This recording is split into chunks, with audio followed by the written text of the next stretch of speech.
सवाल है सर। श्वेता कान्हा जी के नाम से इन्होंने अपनी आईडी बनाई है। श्वेता जी आपसे जानना चाह रही हैं कि इन्होंने टीसीएस ले रखा है सर 3000 के भाव पर, और परसिस्टेंट भी है इनके पास 5970 के भाव पर, और कह रही क्या मुझे एवरेज करना चाहिए। इसी के साथ इनमें इन्फोसिस भी जोड़ लीजिएगा, और साथ साथ सर क्या करें आईटी में, मतलब क्या एक बार के लिए एग्जिट कर लें क्या अब, क्योंकि जब जब थोड़ी थोड़ी बाइंग आती है कोई ना कोई मतलब ग्रह ऐसा है जो आईटी को नीचे खींच लेता है।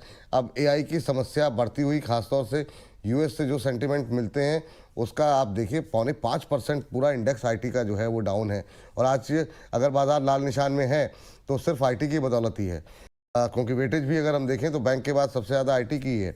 क्या व्यू रहेगा सर आईटी को लेकर के आपका करंट लेवल पे? क्या एग्जिट करें, एवरेज करें, होल्ड करें? और खास इन 3 शेयरों पे मैं चाहूँगा फटाफट अगर आप लेवल डिस्कस कर सके तो। विपुल जी, समस्या थोड़ा गंभीर लगता है मुझे। हम्म। एंड कहीं ना कहीं आईटी को लेके जो डे वन न्यूज था वो एक एआई, पर्टिकुलर एआई टूल को लेके था। हम्म।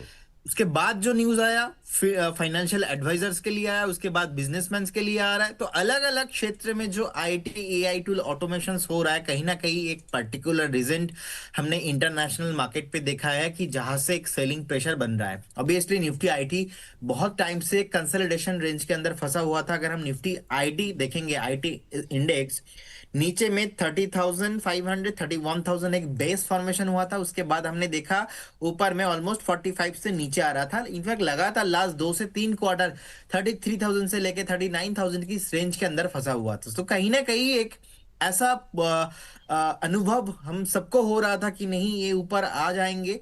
लेकिन वो कहते हैं ना कि कल किसी को नहीं पता कि क्या होगा। ये जो न्यू एआई टूल को लेके प्रॉब्लम आया है मार्केट पे, कहीं ना कहीं ज्यादा एक पेन दिखाई दे रहा है।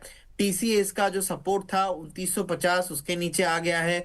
परसिस्टेंट सिस्टम अभी 5441 के आसपास चल रहा है। एक सपोर्ट था ऑलमोस्ट 5800 के आसपास, उसके नीचे आ गया है। इन्फोसिस भी अगर हम देखेंगे, इन्फोसिस का भी एक अच्छा खासा सपोर्ट था।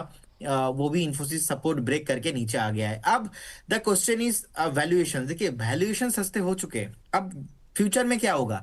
मुझे लगता है कि ये जो टूल है, ये जो न्यूज आया है मार्केट में, ये थोड़ा कंटिन्यू रहने वाला है। हम्म। इजीली 2 4 3 5 दिन में खत्म होने वाला नहीं है। तो इसका नेक्स्ट इफेक्ट भी ना आपको नेक्स्ट आने वाला जो क्वार्टर्स है उसमें भी आते हुए दिखाई देंगे। अब ऑलरेडी पिटा हुआ था, उसके बाद चल भी नहीं रहा था, फिर से ये न्यू एआई का न्यूज आ गया। कहीं ना कहीं मुझे लगता है कि अगर आपका view mid to long term है, आप बने रहिए। क्योंकि अगर आपका टीसीएस का, अगर आपका बाइंग है 3,000 के आसपास और अभी 2750 के आसपास चल रहा है, सो देखिए एक तरफा तो क्या हुआ है, 2950 पे एक स्टॉप लॉस था, वो ट्रिगर हो चुका है। अब वो ट्रिगर होने के बाद फ्रेश जो लो लगाया है, मुझे लगता है कि अगर फिर से रिकवर नहीं होता है, 2900 के ऊपर सस्टेन नहीं करता है, तो एक बार हो सकता है कि 2550 एंड 2500 तक टीसीएस जा सकता है। तो हम्म। इसीलिए सलाह ही होगा कि किसी को फ्रेश इन्वेस्टमेंट अभी नहीं करना है।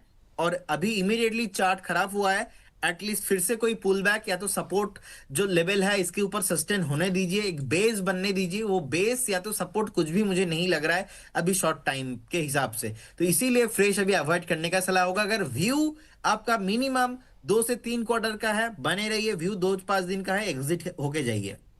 ठीक। तो ये आप लोगों के लिए राय है, जो लोग भी आईटी को लेकर के राय जानना चाह रहे थे, इसीलिए मैंने डिटेल में 2-3 शेयर एक साथ डिस्कस कर लिए, ताकि